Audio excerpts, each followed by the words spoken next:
Hello, beloved soul, and welcome to the Spiritual Support Crew, the podcast dedicated to supporting all light workers, starseeds, psychics, healers, and all helper souls incarnated on Earth in these interesting times. I'm your host, Helen Crosby, and today I want to answer a question that gets posed a lot, especially in the spiritual or holistic community, and that is, what is my purpose? What is my life's path, or what am I meant to do in this lifetime? It's a question that I personally spent many years wondering about, and many more years searching, trying to find meaning in my own existence. I could sense that there was something else, that I was part of something bigger, but I couldn't quite put my finger on what it was. Many people have been coming to me for readings in the past few weeks and months, asking what their soul's purpose is and what they're supposed to be doing in this lifetime. I think they expect me to say, you're destined to be an accountant for a large corporation or a unicorn trainer or something. I'm not really sure where we got this idea that your life's purpose needs to be revealed to you by some higher power or some authority figure rather than chosen. I find it rather curious that many of us think that. Maybe that's our school system that does that to us. But that is the question that I want to answer for all the beautiful light workers, healers, starseeds, and all the sensitive souls who are feeling the energy shifts but aren't quite sure what your part is in all of this kerfuffle. Your life's purpose is to be. Yes, you heard me correctly. Your life's purpose is just to be. Life exists for its own sake. There's no exam or expectation on you to do or achieve certain things, unless you feel you want to. The truth is that you're already enough. You are already doing enough just by existing.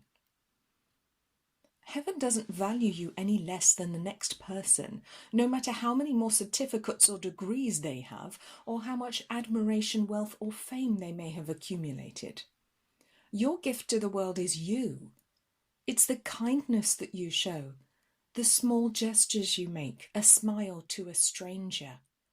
It's all of the people that you impact upon in kind and loving ways. You don't know the good that you do, the gift that you are to others. You are the miracle. You are heaven's miracle.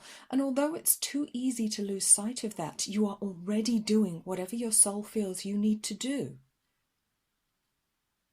I remember a few years ago when I first started Angel Wings Holistics, I wanted to run a holistic therapy business full-time, but I struggled to build my business fast enough to pay my basic living costs, and soon found myself back in the corporate world, in debt, in a very unspiritual job in financial services, and wondering what went wrong. But the truth was, nothing had gone wrong. The universe obviously had other ideas for me, and though I might have felt it was more quote-unquote spiritual to be a holistic therapist and healer, I was obviously needed by those people in the office I worked in more, and by the customers I served, and not just for my knowledge of insurance claims.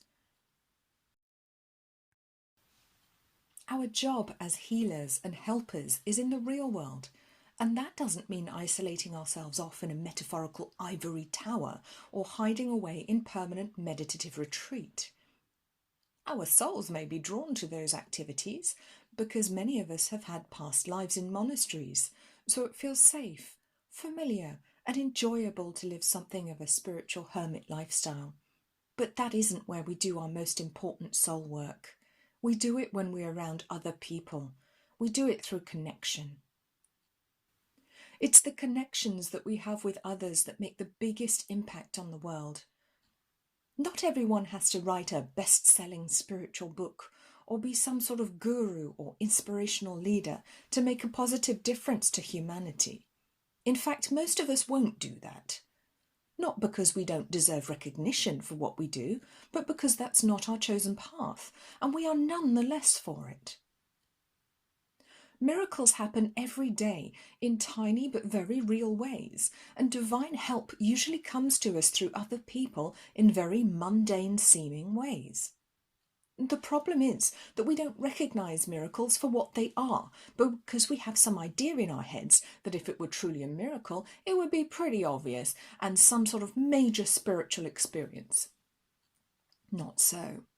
I was thinking the other day about a humorous anecdote I heard once about a man who was drowning in the sea and prayed to God for a miracle to help him. The story goes something like this. A boat pulls alongside him, and the crew offer to haul him aboard and take him to safety.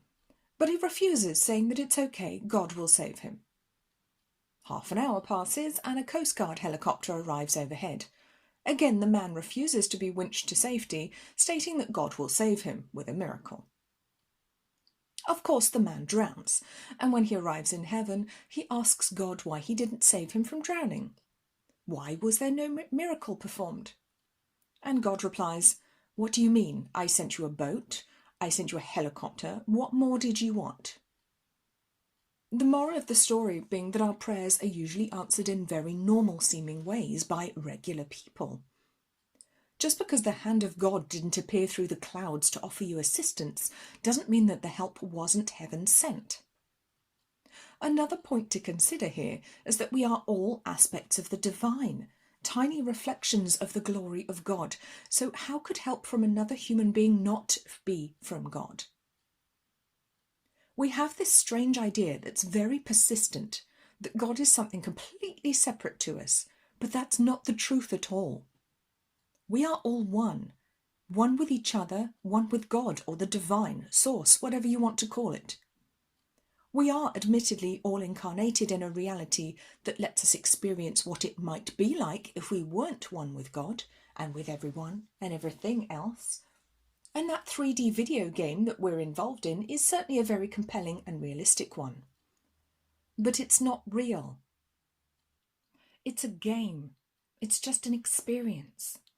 And I think when we remember that, we can really take the pressure off ourselves to be so overtly and noticeably spiritual and just live our lives with joy, showing compassion and kindness to others. That's all heaven ever asks of us, after all. Being is your spiritual path and your soul's purpose. As a being of divine love, your purpose can only ever truly be love. Showing kindness and compassion to others, although it may not sound very exciting or impressive, is actually your greatest gift to the world.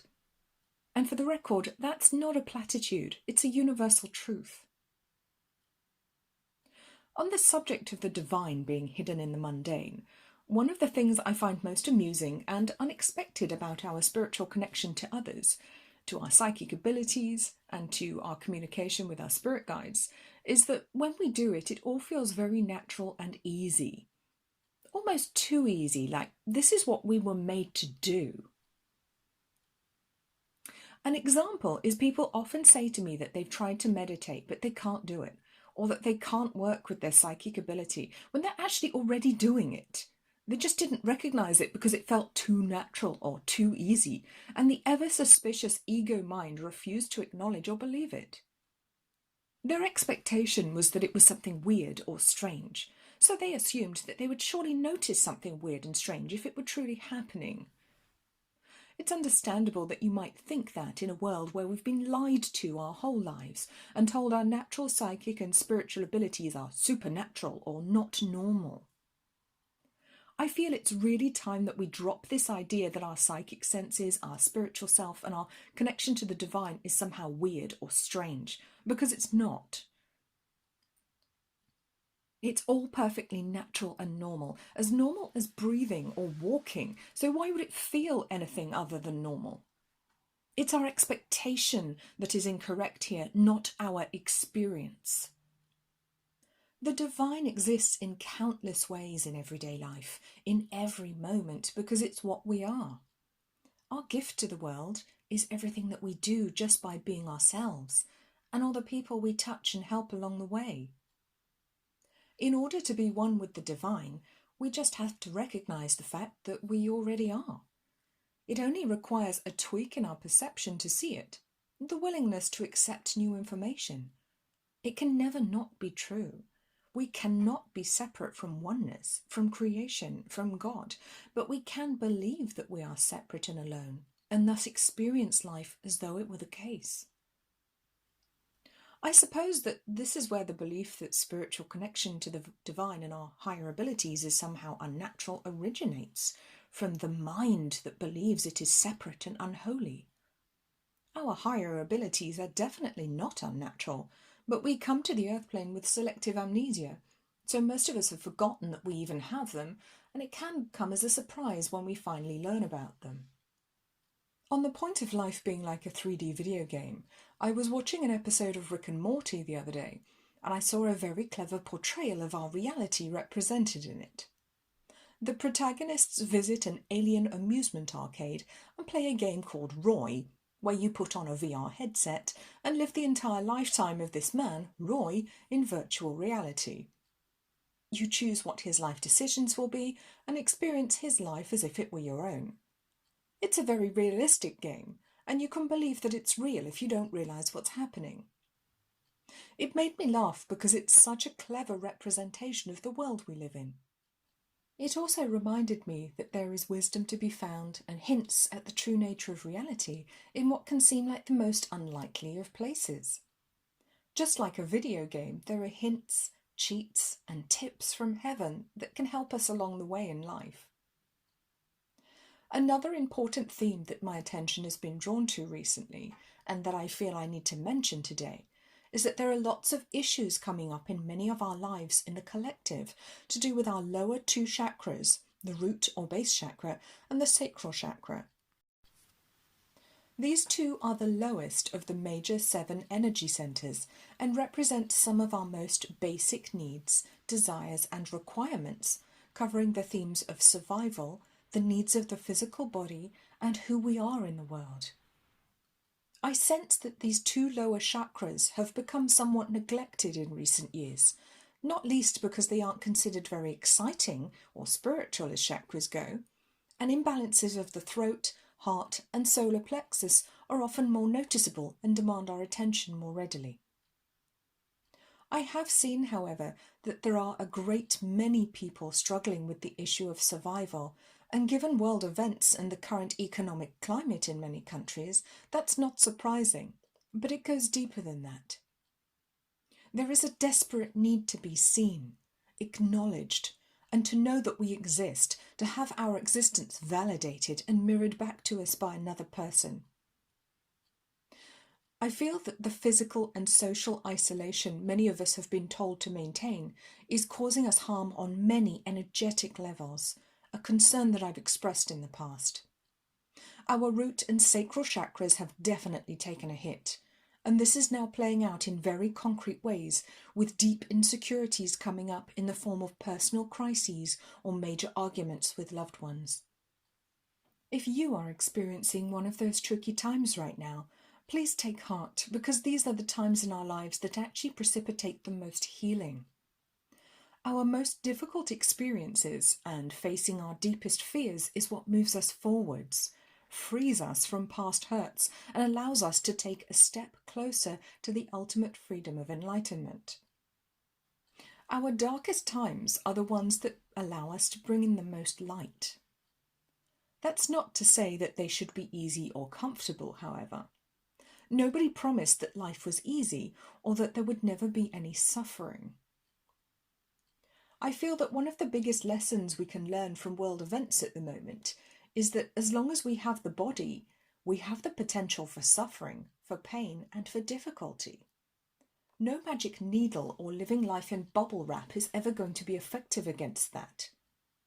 For as long as we are incarnate in this realm of duality, where the opposites of hot and cold, dark and light, good and bad exist for our benefit, we will have the perhaps dubious privilege of experiencing all of them.